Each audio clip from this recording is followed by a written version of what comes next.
difficult for me to take the cook that belongs there and there. I was an observer, and my heart is forever, ever and ever with the people who had lived through it and those who did. I went to a Chabad a couple of years ago, and there were Jewish kids from all over the world. They spoke the language of the country they came from and Hebrew. They didn't speak English, and I couldn't communicate with them. But what I observed was in the Chabad there was a small memorial to the Holocaust. And I can hear them saying, one would say, "Oh, the Holocaust, yeah, 6 million. And that's all I got. And I had the feeling that Holocaust had been reduced to 2 words, yeah, 6 million. It's like on Pesach we say, once we were slaves in Israel, now we're free. Everyone says them. Nobody feels them anymore. I don't want that to happen. So I talk about it. I talk about the things that are hidden and not published. And I wonder why I saw hundreds of photographers in the camp, but I only saw 3 pictures that were published. So I talk about it. I grew up in a depression where most everybody you met on the street had to flee the country they came from because Mahakat the Yidden, meaning they were killing Jews in every country they came from. And I grew up with that, as everybody did in those days. And a burning desire to get even was in me and still is.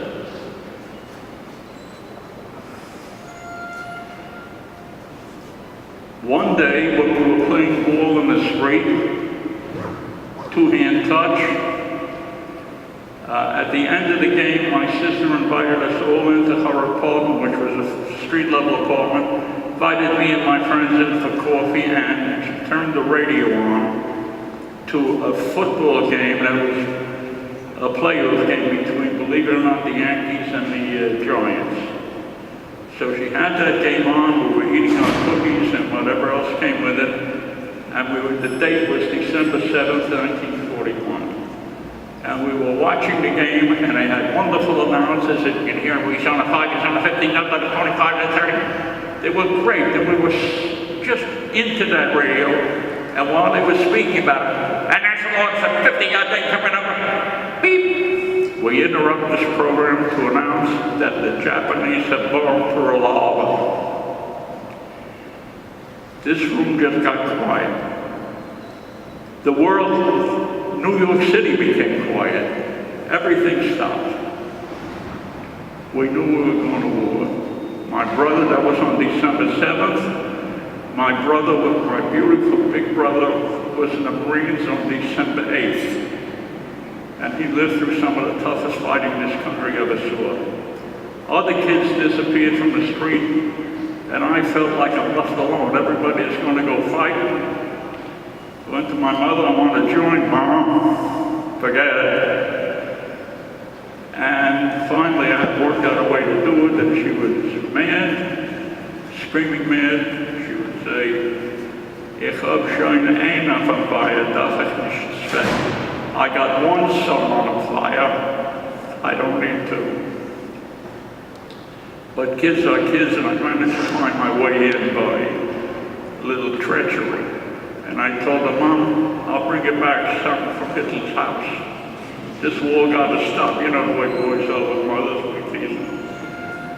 And away I went. Basic training, then on a ship right out of Brooklyn. Cast the Statue of Liberty, and the next thing I know, somebody has handed me a gun in France. By the way, I didn't land on the beach during the combat. Beaches had already been taken in France, but it was still a war zone. But I got out of there, and one of the things that people knew, one of the things that happened when I got to my outfit, is that every night my outfit had to go out and get its own lodging, a place to sleep. You don't want to sleep in the tank, that's a hell of a target. So the guys in my outfit, who were the old pros and I was just a kid, would go over to a house, knock on the door and say, "We're American soldiers, we need a bed. How many beds you all got?" And they're speaking to somebody who speaks German only. And finally I began to realize that my Yiddish would pass, would get some. So I was able to walk over to these people and say, "Wie viele Betten haben Sie? How many beds you got?" They say, "7 Betten. 7 amerikanische Soldaten durchschlafen." That endeared me to my fellow guys who were going through it. I'm saying that for a purpose. That's not an ego statement. Because later on, when they called my captain, who was Jewish, into the camp as a party that's going to go into Dachau, and they called other guys, they didn't have one Yiddish-speaking guy. Because they didn't know that my captain, Ralph Floria, bless his heart, he was a Spanish Jew and he didn't speak Yiddish. And the other 2 guys were Sephardic Jews and they didn't speak Yiddish. But my captain remembered that he had a kid that was able to speak German through his Yiddish, so he sent a jeep back to me because we need crowd control. We're going to release thousands and thousands of people who are out of their mind already from the horrors. Anyway, I came into the camp. A jeep came by and just hollered, "Hey, Kaplan, come on." I jumped in the jeep and I had no idea where we were going. And if they told me, I didn't know what it was anyway. We got to the camp. I was told to get out of the jeep and line up with the rest of them. There were all kinds of lines waiting to get in. The camp was closed, but you could see between the bars. I could see American officers talking to the German officers. They were making arrangements to surrender the camp. I have a copy of that surrender. They were making arrangements to surrender the camp, and I had the privilege of watching this. But I also saw in the courtyard what you can see and not believe. It's right in front of you. In the courtyard, they had bodies stacked up like rice bags in one of the Korean grocery stores. They're just stacked one on top of the other. In this camp, or in this portion of the camp, there was a German, what looked like an officer, laying on top of Jews who had slid down from the pile. I don't know what made me do it, but I had to take his body off my Jews. Just flip them off. And then I began to see what I'm seeing. One of the officers, where the bodies were stacked up, pointed to me and said, "How high is that?" I raised my hand, I looked up, 7 feet, sir. 7 feet. He's making his note. I put that thing inside my jacket pocket, and I still have it. I didn't mean to take it from her, but as we spoke, you can't believe what was happening there. Those of you who remember the old-fashioned rush hours, where the crowd can push you any way the crowd was going, that's what was happening. There were people rushing out of captivity. They were rushing out of cages. They wanted to get free. There was an opportunity. The cage was knocked down. The wires were no longer electrified. They could run, and they ran. There was one man standing there, a Nazi bigwig, hands behind his back at full attention. Every man that came out of his confine was running over. By now they understood that I spoke Yiddish, so they would yell at me, "Give me a pistol, it's Reichswehrmann. Give me a pistol, I know what I want, I know what I want. I can't give you a pistol." And they all said, "We got to speak to that man." So I went over to him. Remember, I was 17, 18. I had no authority to do it, but I had a gun. And that makes a very big difference. I walked over to him and I said, what did you do? And he smiled. He said, I'll shoot with a smile. They're all Jews. Like, what are you worried about? And I said, Ish och. I said, yeah. And I took out my mother's Jewish star that she gave me to go to war with. And I showed it to him. I said, ja, aber ich bin ein Jude mit der Pistole. Wanted him to know. His knife is in that cage. He had a knife this big, and its point was as sharp as can be, and it was the best steel that you could get. And his pleasure, the other prisoners told me, was to slice women with the tip of that on their breast and on their ass. That was his fun. To walk around and say, ha ha ha, and they all imitated his laugh. Whenever somebody told it to me, that's the kind of evil guy, so.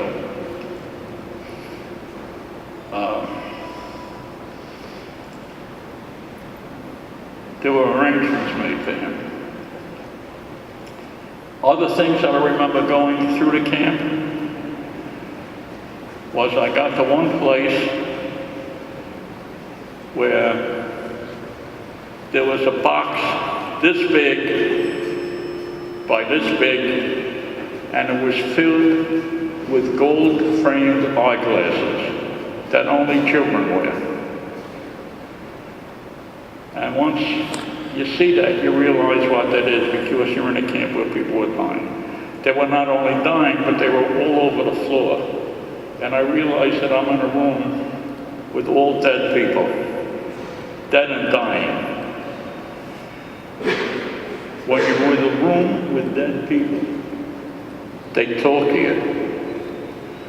And they were screaming at me. But da Solomon Sorgen, you gotta tell everybody. They didn't want to die without being noticed. So here I am, I'm telling you. And in that same room, my memory is very hard to remember exactly. It was dark, it was curvaceous, it was very hard to know where you were. Even when you were there, you were in that room. But on this side was clothing that was hanging from whatever they hung them from, nails or anything hanging there, flopping down, very sloppy. But on this side were naked bodies stacked on top of each other. Like again, like the flower in a Korean store. Good job, very neat. And as they were stacked on top of each other, there was one body of a young girl who was holding on to what must have been her mother's hand. She slipped off the pile. The mother was still holding her, but she was hanging off the pile. It was macabre. It was a horror. And the horror wasn't in what I saw. The horror is, so you'll understand, it's not just 6 meat. The horror is that this poor mother had to say to her daughter, get undressed. Don't worry. Who's going to look at you? Mama will get undressed too. What are you worried? That's how she had to handle that, to make her daughter get undressed. That's what people live through. It's not just a matter of the 6 minutes. I keep that with me every day in my life. Just a question. Also, I started hearing somebody say the ovens. The ovens were northeast. I'm a Brooklyn boy. I don't know what the hell northeast means. To me, it's up the block, around the corner, by the candy store, who knows? But I followed the crowd, and we got to the ovens.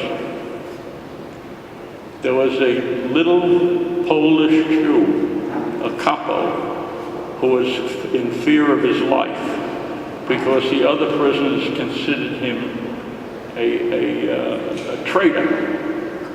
He's the man that took the bodies that were delivered to him and put them in the oven, not for extermination, but to rid the camp of the body.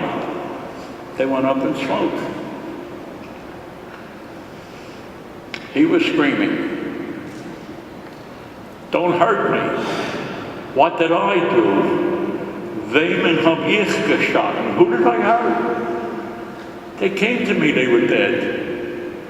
I said a regular levaya for them, and he reached in his garment like this, and he took this out on a cup, on a string.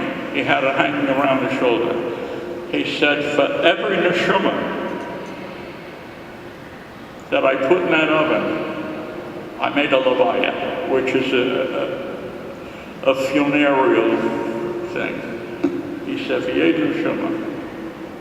And lots of rabbis have asked me for this because it has a lot of souls who spent their last time on earth in this thing. And he was afraid that, you know, I was only a baby. I didn't know what authority I had. But I was able to say that keine wird in geschossen. Wir sind eine amerikanische Truppe. Nobody's going to hurt you. But it was hurtful, I don't know. And then I heard another thing about the back part of the camp, where they said there were 26, I don't remember, 26 or 36 boxcars, and Abe remembers them. There were 26 or 36 boxcars filled with Jews. Those boxcars were loaded 2 weeks ago. Jews were cramped into those boxcars. No food, no toilet facility, no medicine, no nothing. And when they closed the door, they put a big lock on it so that nobody could open it. It was a steel arranged lock. By the time I saw it, the guys, American GIs, were breaking their heart trying to get into that thing. And they were managing. They did it with vehicles. They were pulling it apart. And I remember standing there taking people out of the cars and being covered with the debris that comes from a human body when it's being torn apart. What happened inside those cars, nobody will ever be able to calculate. But we took out one after the other, and nobody was alive. Nobody. There was a little kid. We thought for sure we had something. And we were helping each other bring him out. No life. There was no life. That was a boxcar full. I don't know how many people it were in that. Because I don't read anything about Dachau. The reason I don't is I have a pure memory of what I saw, and I don't want to contaminate it with with a false memory. But I do know that we worked as hard as we could to empty the boxcar, and I remember German kids, pre-teeners, hosing me down because I had a lot of human debris on my clothing. I was climbing in like other guys were. It wasn't just me. I was climbing in to bring somebody out. When you bring them out, then there's nothing left of them, and you're covered with it.